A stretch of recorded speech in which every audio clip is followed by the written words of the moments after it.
ഗീതയിൽ ആ ശ്ലോകം പറയുന്നുണ്ട്, 3 തരത്തിലാ നമ്മളെ അഴുക്ക് ചുറ്റിയിരിക്കുന്നത്. നമ്മളെ എല്ലാവരെയും അഴുക്ക് പൊതിഞ്ഞിരിക്കുന്നത്, വേണ്ടാത്തത് പൊതിഞ്ഞിരിക്കുന്നത് 3 തരത്തിലാ.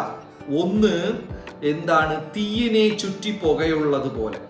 തീയിനെ ചുറ്റി ആദ്യം തീയിടുന്ന സമയത്ത് ഭയങ്കര പുക വരും, പിന്നെ പെട്ടെന്ന് ആ തീ കത്തും. ഈ പുക നിമിഷ നേരത്തിന്റെ ഒരു മൂടുപടലം, നിമിഷ നേരത്തിന്റെ ഒരു കവറിങ് മാത്രമേ ഉള്ളൂ ഈ പുക. എന്ന് ഊതിക്കഴിഞ്ഞാൽ ആ പുക മാറും, അത്രയേ ഉള്ളൂ. ചിലരെ മനസ്സിൽ ഇത്രയും അഴുക്കേ ഉള്ളൂ, ഒന്ന് തുടച്ച അപ്പ വൃത്തിയാവും. ഇപ്പൊ അർജുനനൊക്കെ ചില സമയം ഭഗവാൻ പറയുന്നത് ചെവി കൊടുക്കാതെ തെറ്റുകൾ ചെയ്യും, പക്ഷെ പെട്ടെന്ന് അവിടെ നിന്ന് തിരിച്ചു വരും. ഇത് അഗ്നിയെ പുക മൂടിയിരിക്കുന്നത് പോലെ. ഇതിനേക്കാളും കുറച്ച് കുഴപ്പം കൂടിയവരാണ് കണ്ണാടിയിൽ പൊടി പടിഞ്ഞതുപോലെ. ഇത് രണ്ടാമത്തത് ഗീതയിൽ പറയും. ആദ്യം അഗ്നിയെ പുക മൂടിയതുപോലെ. കുറച്ചും കൂടെ വലിയ കുഴപ്പക്കാരന്മാര് കണ്ണാടിയിൽ പൊടിയുള്ളതുപോലെ. ഊതിയാ പോവില്ല, കുറച്ച് തുണിയെടുത്ത് മെനക്കെട്ട് തുടയ്ക്കണം, എന്നാലേ അത് പോവുള്ളൂ.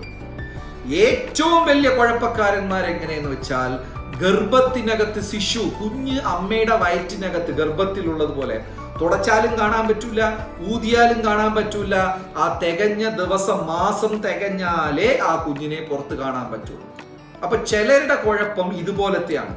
പെട്ടെന്നൊന്നും പോവില്ല, അവർക്ക് കുറച്ച് സമയം എടുക്കും. ആ സമയം കഴിയുമ്പോഴേ അവർ ശുദ്ധരാകുള്ളൂ.